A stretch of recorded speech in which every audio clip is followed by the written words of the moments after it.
Jimmy on the pod, solo act, no quitting. Madhouse bar talk, where the drinks stay spitting. Views going wild like a monkey gone rogue, running his own lane in a circus of smoke. Guido hit the eject, dipped out the scene. Jimmy steered the chaos, kept it lean and mean. No co-pilot needed. He thrives in the clash, controversies, the stash, raking views with a dash. Madness on the mic, sipping truth like it's gin. Every episode's a fight. Who's the champ of the spin? Randoms on the stool, spill tales from the void. Jimmy plays the villain, but the people stay buoyed. Solo flight, no wingman, just the heat.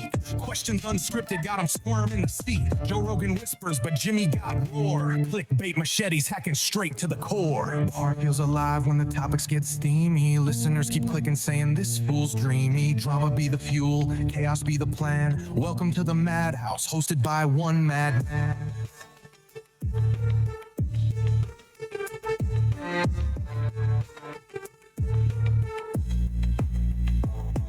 Podcast is a wrestling ring, Jimmy's the champ. Randoms get grilled under the ring light lamp. Got foes and fans, but the numbers don't lie. Keep it raw and uncut till the Wi-Fi dies.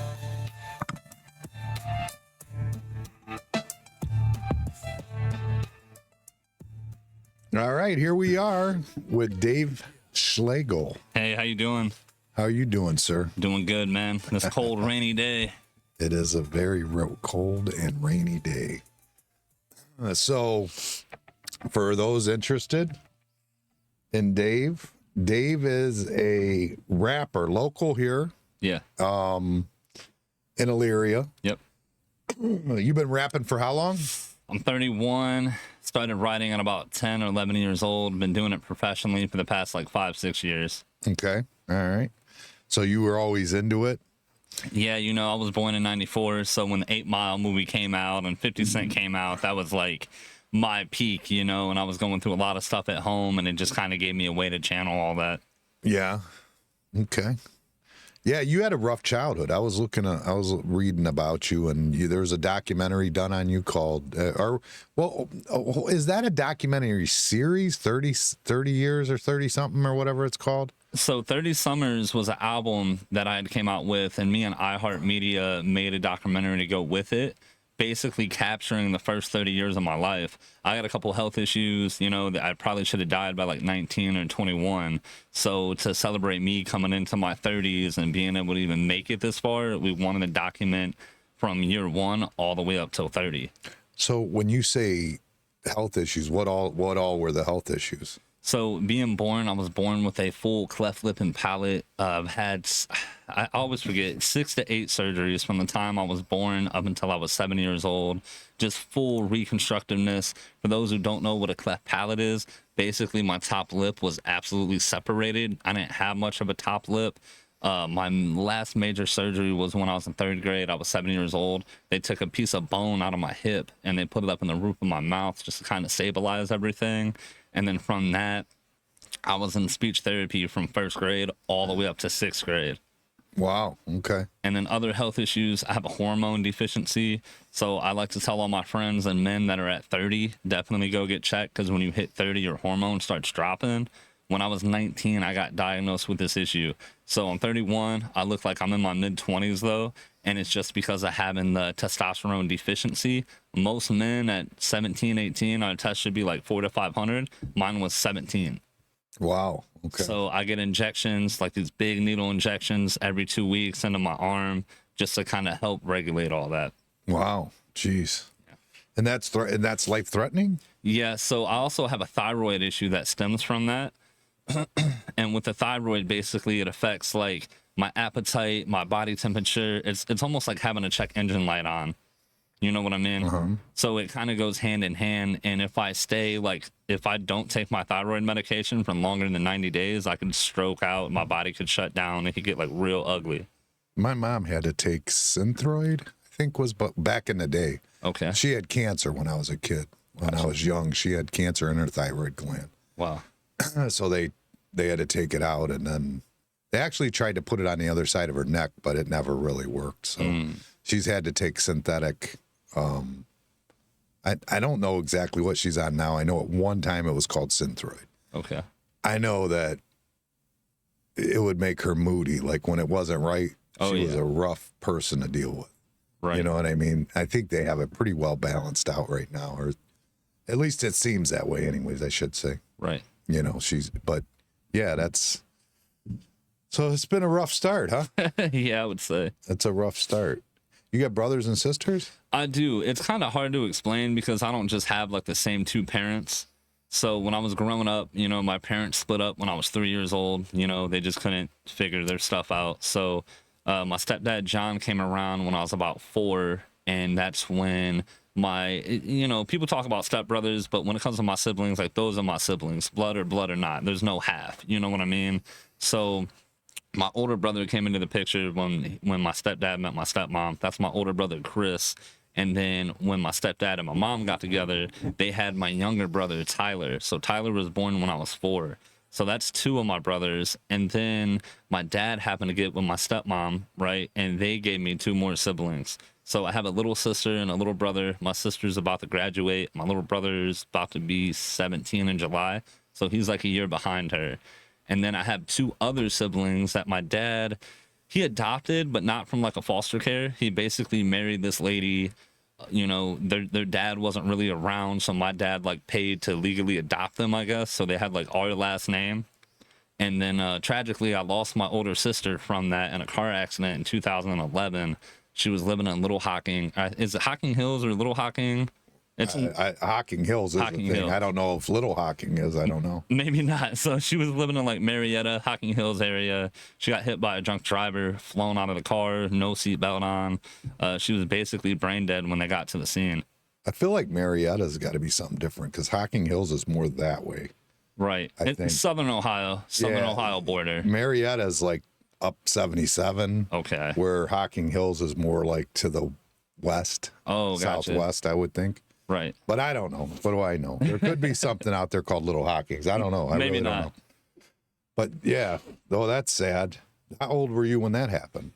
I was a junior in high school, so I'd want to say I was like 17. Wow. And what's crazy is like their mom and my dad separated when I was real young, and my sister was always kind of like a good role model for me. I could talk to her, I could vent to her and stuff. So when that happened, I kind of, we lost touch for a long time, like maybe 7 to 8 years, if not better. And I just happened to get back in touch with her. She just had my niece. I went down there. I spent a couple days with her, and I was supposed to be going down to see her again for Thanksgiving, and she passed like the September before Thanksgiving. Wow. So yeah, rough way. And then you have this friend too, right? Well, who's this kid? You have a friend you talk about a lot? Yeah. So when I was growing up, I spent a lot of my childhood on the north side of Elyria on Hawthorne off of Cleveland Street. And I had this friend who lived right behind me. He was kind of like a best friend. Our backyards almost like conjoined, so he could literally like walk over through his backyard to my house. His name was Kyle Comfort. And Kyle was always like a good kid. You know what I mean? He always stayed out of trouble. He had a stepdad and stuff, but he had like more of a solid home. They all ate at the table every night, kind of more like a traditional family. I was always a wild kid trying to go smoke, trying to go kick it, and just kind of be like a hoodlum. Kyle always kind of kept me out of the BS, and he never drank, he never did drugs or nothing. Me and him kind of lost touch in high school for a few years, but my older brother knew his older sister, and when I was 22, I happened to got the call that he took his life in a very unfortunate way. How I understand it is he was home alone. His parents were on a camping trip. Once again, he had never done drugs or anything. And the story I have is that he happened to do some kind of hallucinogenic. I don't know if it was like acid or something crazy, but he was fully by himself, had never had any experience with that, and he took his life. Wow. And his parents found him. Oh. Yeah. That's horrible. And, 2016 was a pretty crazy year for me. I lost my grandfather in September. We lost Kyle, and then it just passed. But November 17th, my mother passed from cancer, and then it was Thanksgiving like a week later. So you don't really look forward to Thanksgiving? What's crazy is I do, but I don't, because I've lost a lot of close people like that in the fall time. So it's very, very hard for me to get through the fall time, even though it's my favorite season. But I feel like Christmas is such a capitalist holiday nowadays. Like when I was doing Christmas with my grandparents, we always got like a pack of socks. we got what we needed. Now these kids want iPads and PS5s, and so I don't know, it kind of ruined Christmas for me. But Thanksgiving is the one holiday I do look forward to, because it's a time to kind of like reflect back on all them good memories, and like you just share a good meal with the family. You had a bad Christmas. Don't hate on everybody else. I mean, we love Christmas, man. Yeah. Come on. We want everything, all of it. Christmas is awesome, man, but I just feel like, the whole joy and the spirit of Christmas isn't what it was. Okay. Yeah, I always had great Christmases growing up. We never had a bunch of money or nothing when I was a kid, but great Christmases, great memories, great food. Family always got together. I loved it. Nice. And I was able to do that for my kids too, which was, and they have this huge outlook on Christmas because they absolutely love Christmas. But I actually I enjoyed my Christmases with my kids way more than mine as a kid. Okay. So, I mean, I'm Mr. Commercialized. Go ahead. Let's do it. Right. I like it. I like it that way. That's the way it should be. Yeah, your rap music is you're always singing some sad shit. What's that about? So I always tell people, like, when I was growing up, once again, the 8 Mile stuff, like I was going through a lot of trauma, and I felt like nobody could really relate or listen to me or kind of know what I was going through. So I just kind of honed all that pain and trauma into music. And a lot of people say I make music that's like grief or sorrow filled, but I just think it kind of tells my story in a good way, and it shows a story of resilience. Yeah, there's a lot of it. I've got one keyed up right here if we want to listen to it real quick. Let's go. We could do that. I'll fire it up right now so everybody can hear it. Hopefully it plays through here like it's supposed to. Which one is it? It is, I don't know. As Wrote in Blood. Oh, let's go. All right, here we go.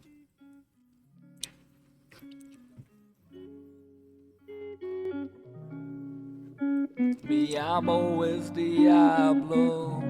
I know you wanna be Pablo. I can get you what you're after. Tell me, what would you ride for? Mi amo es Diablo.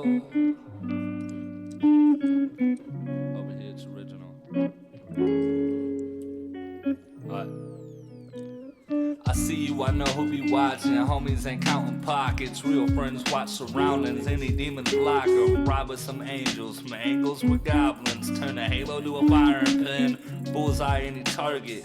A lot on my plate. From spaghetti to ramen to lobster. Problems for an appetizer. Caught with a possession. Pray they don't exercise them. Take a loss as a lesson and prosper. I'm medicine, missing meetings with my doctor. In Venice, dreaming I've achieved everything I'm after. Not fucking with imposters. We'll turn you to pasta. Sauce out your noggin. Turn your meatball to a side dish. Getting Parmesan. Cheese is Italian. Native and Sicilian. No wonder we're mobbing. Live everything I say I die with. No lies. You Italian? Native and Italian. A lot of people think my dad's Mexican because he's super, super dark, but he's like almost full native. Oh, really? Yeah. Yeah, okay. And where that song came from is I'm like a music nerd. So if you guys know about Tartini and the Devil's Trill. I don't. They might. The listeners might. I don't know anything about it. So there was this famous like old time, like middle-aged time composer named Tartini. And supposedly it's almost like a Robert Johnson story. Like, if you know who he is, the devil came to Tartini in a dream one night, and he basically played like this melodic riff, and the dude woke up instantly and wrote a whole composed like piece of music around it, and he named it the Devil's Trill. So I sampled that for this song. Okay. All right. And that's where, and that's why you obviously got the name, the. Well, it's kind of like a double entendre, because I feel like, once again, a lot of powerful stuff comes to me in my dreams. Not the devil, but the devil comes to you. No, not the devil. So a lot of godly and a lot of spiritualness happens like in my sleep, and I have these really, really powerful, vivid dreams. And I had a dream one night that the devil was basically trying to tempt me into selling my soul to get like the glitz, the glamour, to be the next Eminem. And I remember telling the devil no and like running out the door. And he had this contract and it was all in blood dripping down the paper. It was almost like a movie, man. And I woke up and I started doing all this research into who Tartini was, what the devil's trill was. And I kind of made it like I'm running from the devil instead of signing with him. Yeah. Like the old song "Running from the Devil." Yeah. The old rock. Who sang that? I forget who that is. That's old school. Old school. So when you got into music, you said you grew up just kind of always like writing stuff down and stuff. Like, when's the first time you were like recorded a track? So the first time I probably like recorded on my own, I went to I mean, like just recorded, even if you did it in your bedroom. right. You know what I mean? Like, when's the first time you like recorded and listened to yourself back? I had this little studio boombox, right, that you could put a cassette tape in. Okay. This is back in like 2006. So I found a way you can put a blank cassette tape in the boombox, and I held like an instrumental, you know, I was playing off a CD player to like an Eminem song on one side of the speaker, and I learned that I could record myself talking through the other side of the speaker. Oh, really? So it was like a makeshift thing, and it was so bad. No Pro Tools, just so cut bad. But I was trying to sell them for $3 a tape at my junior high school. You were literally trying to sell them. Yeah. That's some shit you sang in a speaker? Yeah. I was like, this is the best shit you've ever heard. But that just shows like my true hustle and my true entrepreneurness. You know, in 7th grade, I was selling candy. I'd go to the Snowco on Cleveland Street. I'd load up on pop, candy bars. You know, we always had moldy Taco Bell in the fridge, ramen noodles. I always felt like from 12 years old, it was on me to be a man and bring money and food home. Nice. I used to push carts. You ever try that? No. I don't know if they do that anymore. At like Walmart and stuff? Well, what I would do is I lived in Pearl Village apartments when I was little. And now it's the Boys and Girls Club is there, but it used to be a Rini Rigo's store was there. And when I was a kid, I would go over there and just like when somebody would come out, old lady or whatever, I would grab her, help her with her cart, load her bags in her car and get a tip. Oh, nice. You know, this guy Melvin taught me it, actually, that lived in the apartments. He was like, it's something he did, his little hustle. But he didn't do it that much. Once I figured that out, I was my hustle. I bought my school clothes. I went to the movies all the time. I had always had my own money after that. Right. You know, from that time forward, always had my own money. Pushing carts. That's what I call it. Now I think you would freak out if somebody showed up. Plus, nobody's got cash. It wouldn't matter. Yeah, you'd have to push carts. Yeah, you'd have to push carts and have them cash app you. Yeah, but back then, you know, I even had accounts like kind of, like I had a guy, Wilbur Carr was his name. He was a truck driver and he'd be home on the weekends, and I knew his family and stuff, and I'd meet him up there on Saturday mornings. You know what I mean? Grocery shop with him, and then he lived right down the street on 42nd. I'd help him bring him in the house, all that stuff. That's It awesome. was my little Saturday morning start the day, and then I come back and push more carts. And yeah, I used to make some bank doing that. But yeah, that's the hustle. We were broke. We were poor too growing up. Lorraine County kids, man. Yeah, Lorain County kids. I mean, my grandparents they weren't well off, but they made sure we didn't go without, no matter what. My grandma, my mom did too. I'm not saying she didn't, but I remember my grandma would like let us use the credit card for school clothes type stuff when I was little, you know, like JCPenney's card, Right. You know, that type of stuff. But yeah, it's a rough life for a lot of people. Some people take it personal. Some people grow from it. Some people go, oh, this is how life is, and they continue the process all the way through. Right. You know what I mean? That's right. It just depends on what you do. I run into people that, because we moved from Pearl Village, we lived in the projects on East 30th Street. Okay. And when we moved into the projects, there's people that I know there that like grew up and just got their own apartment once they were adults. Like, okay, you could do that too, I guess. Yeah. You know? But yeah, that's it's good that so your hustle full time, you make money just through music. So it's kind of opened up a lot. You know what I mean? When I was, what year was it? 2017, I had a sales job. Well, let me take it back. So in 2016, I lost my mom to cancer. I had a really racist manager at the Domino's I was working for at the time. She was a white woman, but she was like this southern white woman. She didn't like the fact that I am who I was as a white kid who loved hip hop. And I've never been like super ignorant with the music, as you guys heard. Like, I always put a lot of substance in it, but she just could not stand the fact that I was a white boy making quote unquote black music. You know what I mean? And Right. into black culture so much. So she kind of set me up to get fired in a really fucked up way. We had a friend working at Domino's, and she was pregnant at the time. There's no audio on the camera. Me and him were having like a buddy back and forth, you know, because we were closing. So he was like, "Do you want to sweep or mop?" And I was like, "Well, if you mop last night, I'm gonna mop tonight." And we were kind of talking shit, but playfully. And she came over and like just went off, like wigged out, telling me she was gonna punch me in my face. She found that to be a reason to just go off. And then she kind of took it like she kind of played it off like I threatened her and I was coming at her. But all the witnesses there, even my boss at the time, Dominic Jacobs, would tell you that never happened. But anyway, I took the lick. I got fired, and then my mom passed away. We lost my mom's apartment, my apartment. I lost my car at the time. I was living at my father-in-law's house, and I happened to get this sales job for IGS. Shout out to IGS. I was 22, and I started selling door-to-door on salary with commission. As I'm doing that, I'm investing everything I can back into the music because I wanted a really well and polished album. And we're working on this album for like 2.5 years. I'm a big fan of Tommy Hilfiger's son. If you guys don't know, Tommy Hilfiger, the fashion designer, his son Ricky Hill makes music similar to mine. And Ricky happened to be a fan of me. So he happened to reach out to me on Twitter, said he wanted to do some music and everything. And it was pretty awesome. The engineer I was working with, shout out to Frankie Wahoo at Spider Studios. He was able to plug it all in and kind of make it happen. We got the vocals from Ricky, and we did a whole song in like 48 hours, I believe. And that was like, it's called Nightmares. It's out on all streaming. And that was the one that kind of pushed past all my other music for me. And then when COVID hit, everyone's sitting at home. I got laid off. You can't go door to door with COVID. And we dropped the album. Not even with a mask? No, no. You can't show up with a If mask? you show up with a mask in the hood, they might look at you a little different. So, you know, I was laid off and I had no money. I was completely broke. And I put this album out and it did crazy. We did like millions of streams in the first week. And then that whole year I just capitalized off of it.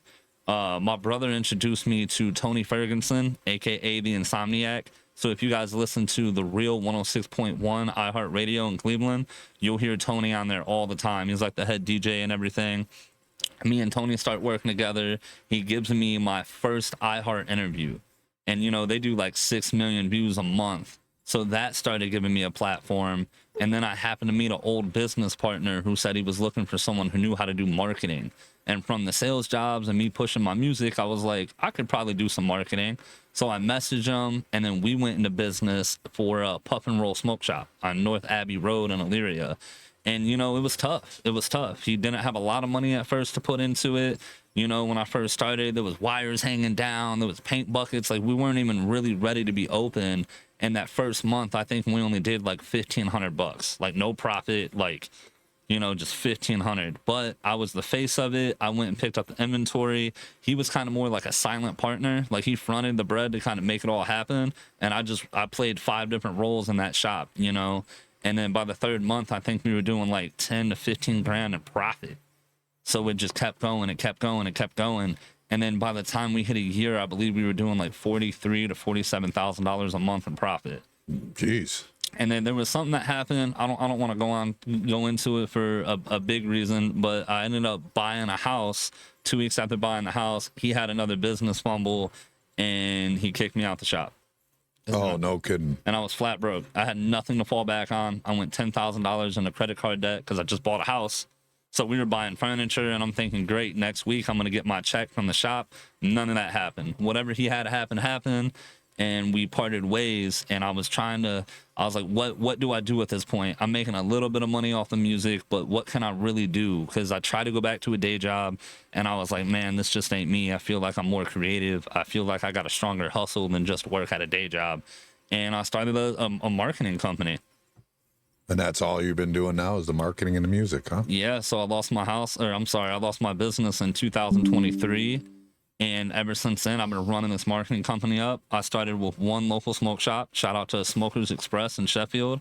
I think it was like $250 a month or something like really low because I was trying to get a foot in the door. And then we did really good with them. I happened to meet my buddy Jeremy, the DJ. Jeremy gave me a shot. I started running all the Jeremy social media for him. And then crazy enough, so a lot of people don't know, if you ever seen the show Street Outlaws on the Discovery Channel, one of the main drivers, Daddy Dave, me and my dad's been watching him on TV for years and years since I was like a teenager. And my dad follows this guy on Facebook. And just like Danny with the smoke shop, he said, hey, I'm looking for someone to help with marketing. And, you know, all these people were commenting, oh, I know how, I could do this. Well, my dad said, call my son, basically. And literally a day later, Dave's in my DM. My dad actually thought it was a scam. My dad told me not to do it. And it's probably, you know what I mean? Because there's 100 scams out here. And Dave called me off his direct cell phone, and we've been working together for going on 1.5 years now. And all that just transpired into everything else. So running a full-time marketing service, we do social media management, website, SEO, app design, logo creation. And we work with businesses from small-time businesses all the way up to big corporation. I've had a couple brand deals now. So doing just the marketing as an artist, I'm stepping into brand deals as well. So I'm partnering with Big B Coffee. I've been working with JD Byrider. I have another contract with a bigger car company I can't announce yet, but we'll be throwing that out there in 2026, the first of the year. Just working with all these businesses, doing what I can. And a lot of people think, well, maybe he's hustling too hard or doing it just for a paycheck. I promise you, none of this is for a paycheck. Everything I do and everybody I work with is somehow connected to my story somehow. Okay. All right. That makes sense. I get it. That's pretty cool. So that's the goal. So now what's your goal that's where you're at. What's your goal from here? So the goal right now that I have, is I'm a serial entrepreneur. I love doing music, but I feel like running businesses and meeting people, connecting with people, I think that's a real superpower, is my compassion for people. So how can I scale that? How can I do more to help more people in a shorter amount of time? So right now I'm working on an AI receptionist business, kind of like a concierge. So basically, if someone calls up to a business, nobody has to answer the phone, no receptionist, it's all AI. The AI will take the appointment, it'll collect payment, it'll basically do everything that a receptionist would do, and it'll save you a lot of time. So don't they have those now? They do. Oh, okay. They do, and it's something that's becoming more popular. I've been working on the tech software for about 6.5 months, and we should be unraveling it to a couple businesses for free to try it. But it's going to be officially on the market January 2026. Oh, okay. So awesome. it's just another tool in the tool belt. Yeah. Yep. So when you say you've been working on it, the software, you got a software guy, or what do? You know the software? Me. Oh, okay. It's fully me. So like to create this AI program, you got to know ChatGPT very, very well. You got to know how to talk to it, what to say, how to prompt it, and then you got to build like the custom phone number. Basically, it's 4 or 5 different things that creates like a hub, and it all goes into one. So it's just been me, myself, spending countless hours every week programming, trial and error, what works, what don't work. Maybe I have a new idea to flip it this way or that way, but I'm putting everything I have into it, because with a marketing business, I want to sell the marketing business. I'm 31. I'm trying to retire by 40. And by retire, I mean just kind of like not having the financial pressure on me and being able to move and groove how I want. I look up to people like Mark Cuban a lot. So I'm basically trying to build this marketing business that has all these different arms of services on it, so I can sell it to a whole nother marketing company or another higher up corporation. And then basically I'm going to buy a bigger marketing company and rinse and repeat. I'm trying to have like $1 million exit by the time I'm 40. Or $1 million. $100 million. I was gonna say $1 million ain't gonna get you far today. No. $1 million ain't what it used to be. I tell everybody that because like my grandparents would tell me, keep your money in the bank, but there's no compounding interest in the bank anymore. All the bank's gonna do is loan your money out to the next millionaire. So it's like with inflation, if I have $1 million in the bank today, that's not gonna buy me what $1 million could next year. That's a true statement. That's why they say buy gold or, whatever, something that's, can go up in value.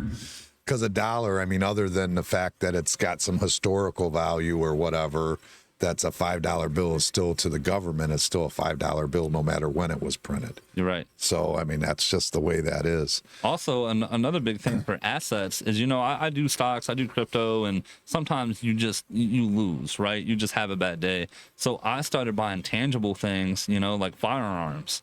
I spend a lot of money on firearms. I have a dedicated budget. I spend like $1,000 a month on a new firearm, sometimes two, because I don't shoot a whole lot. They're kind of just like safe queens. But if I ever go broke again or need anything, you know, I got thousands of dollars of guns I can sell, pawn, move and groove with. It's almost kind of having like a stash of gold, you know? Kind of. Depending on what you buy. Except you can go get all the gold you want. What happened here? What did that do? It looks like it just went out. I don't know. Looks like it went out. I'm recording, but it looks like the streaming software just went out. I don't understand why it would be doing that. I don't understand that. So I don't know if we're streaming. We should be still. I don't know what's going on. Isn't it on Facebook?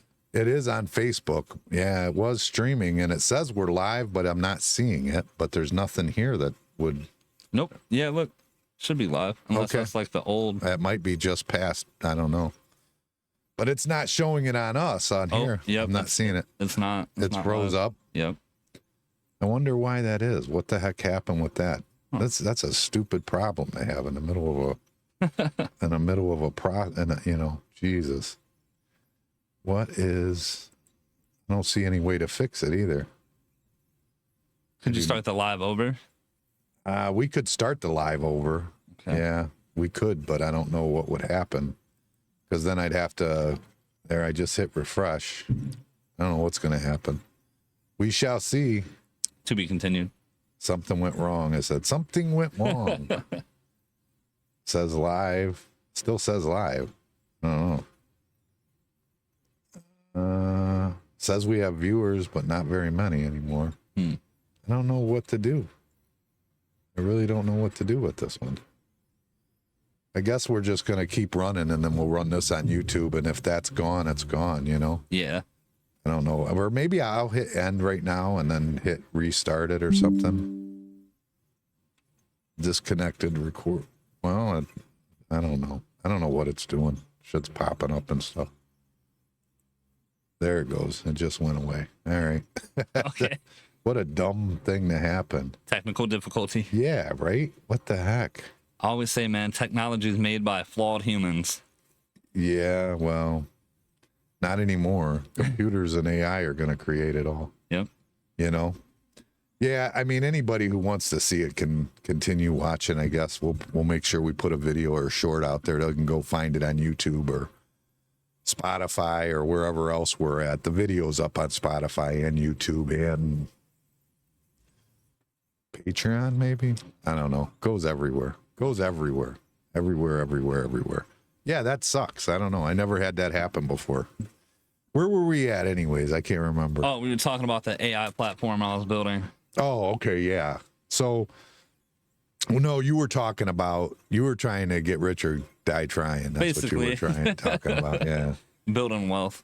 I mean, if you, in America, if your goal is to make wealth, I think you can do that. If that's your goal in life, if that's your only goal in life, I think you can do it. I don't think that's a problem in America. I think that, you know, everything else gets in the way of that, you know, because you want to balance that. Everybody tries to balance both, you know what I mean? And have everything at the same time, and you just can't. And that's been one of my hardest sacrifices. You know, a lot of people look at me, I'm all over the internet, on the radio, and I'm doing this stuff, but like, I haven't seen my family in 2 weeks. I haven't seen my dad or my siblings. You know, like, a lot of people don't get a lot of my time, and that's something that I hate that I have to sacrifice.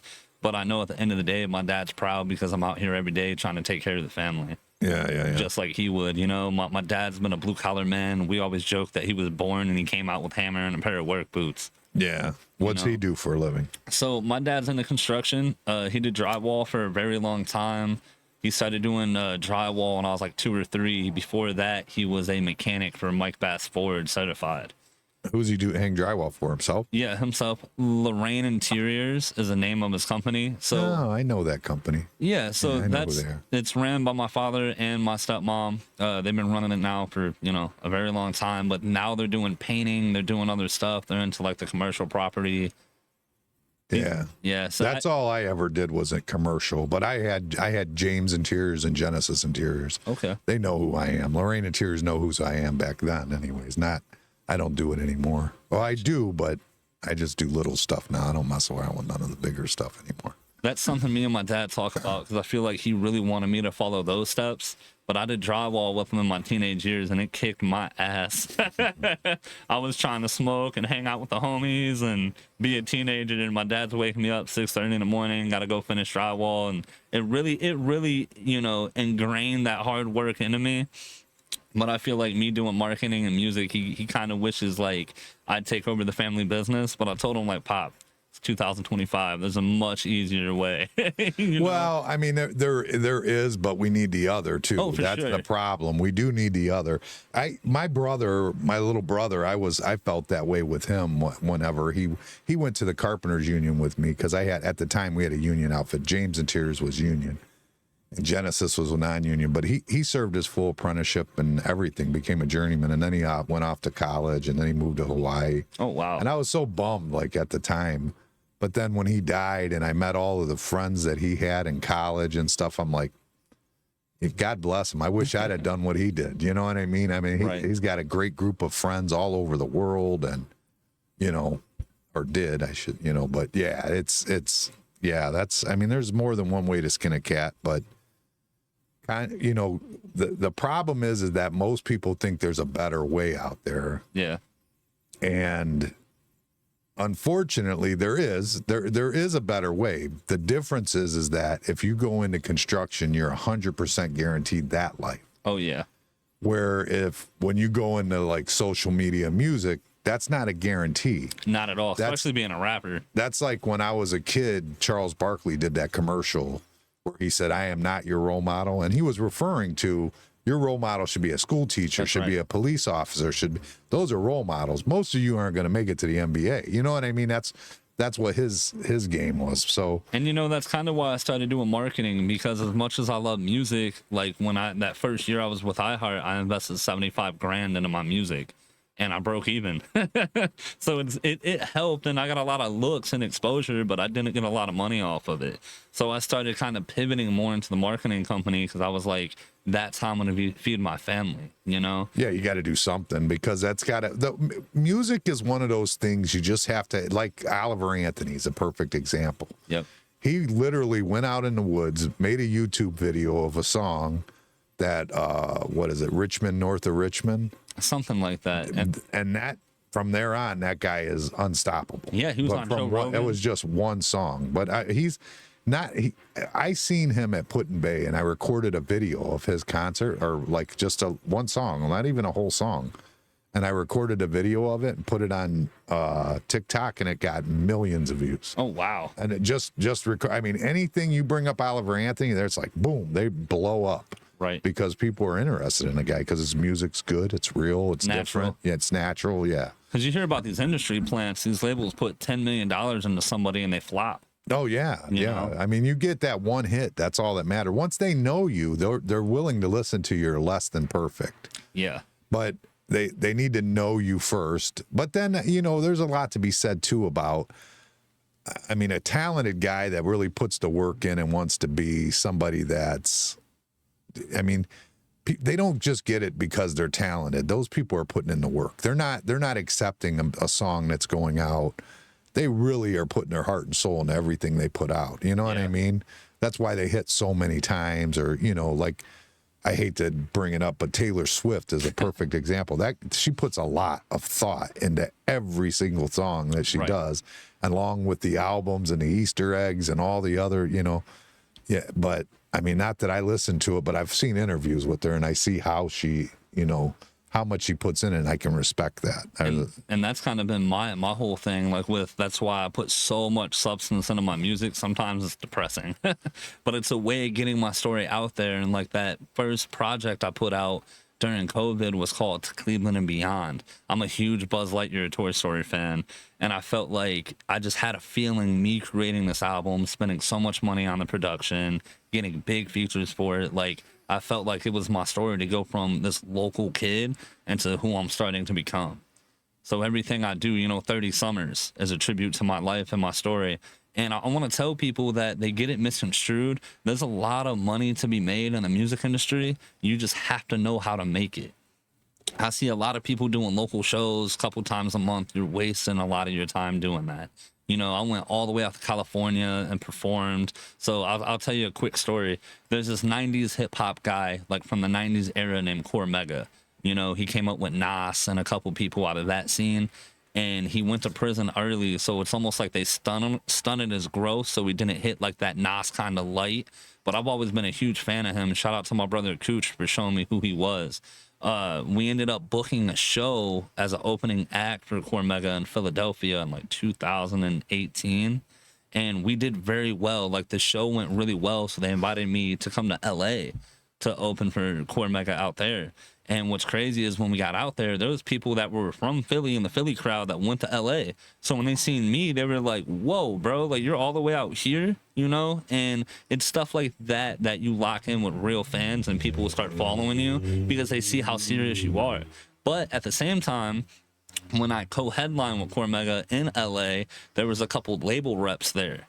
And this is what kind of started not scaring me, but made me kind of like, let me rethink me being an artist in this music world and let me do it my way. Because when I was approached by a label, you know, they invited me out to the big house in the hills and they know I smoke. So they literally had a pound of weed on a silver platter, right? Thinking he's this little kid from Midwest Ohio. He don't know nothing. He's in LA, you know? They invited me up to the house and they were like, look, we want to give you $250,000, $250,000. You're going to give us 8 albums.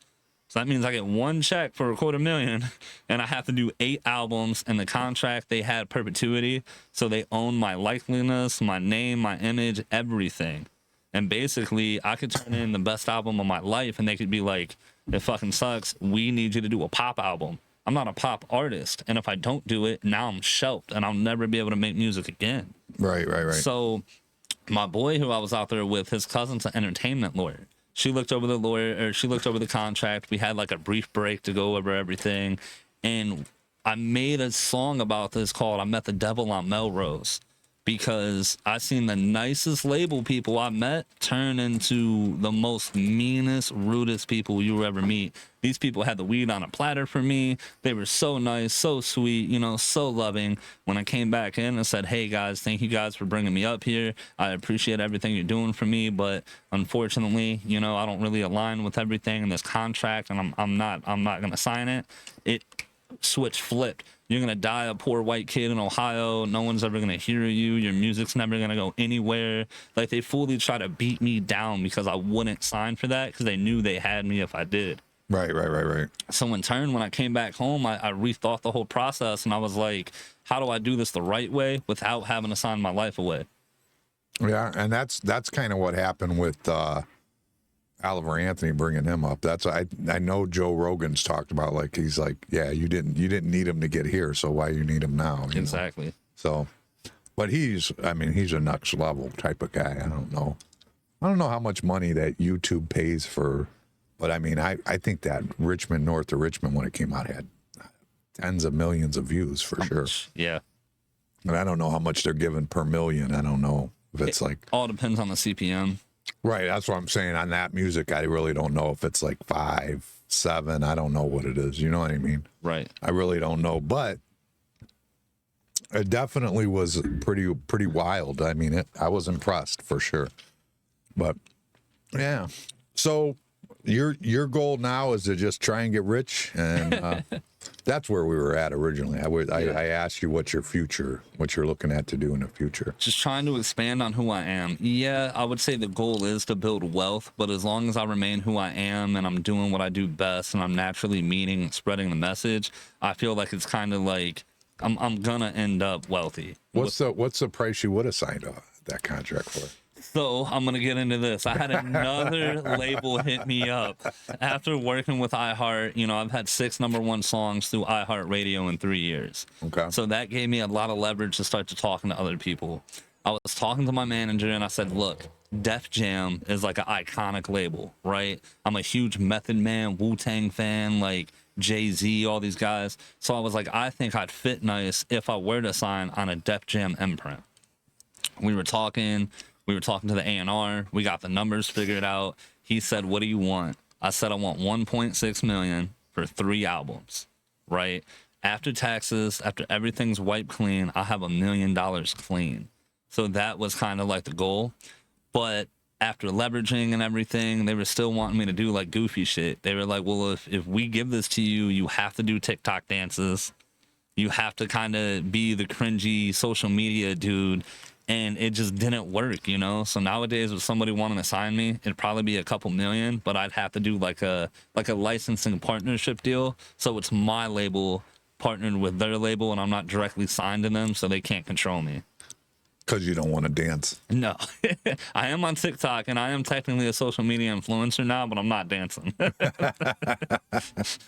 Dance, monkey, dance. Right on. I mean, whatever gets you the fans. And, you know, I'm one of those people that I've always said, because you get people that are snobs. I call them music snobs, where they're like, you know, well, this is great music. It's just not mainstream. And it's like, well, mainstream is good music because mainstream means everybody likes it. Yeah. So clearly that's good music. That's why everybody likes it.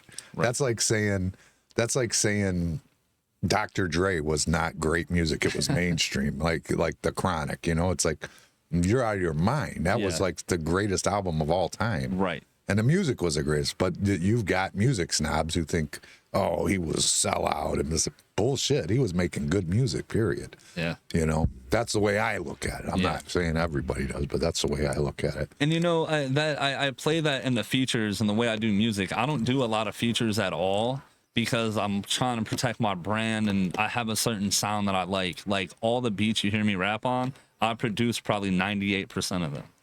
You know, I make all the music myself because trying to work with other producers, it's so hard to like have a natural connection and build on something that you truly feel, you know? And now instead of working with smaller artists, I went to focusing on bigger artists.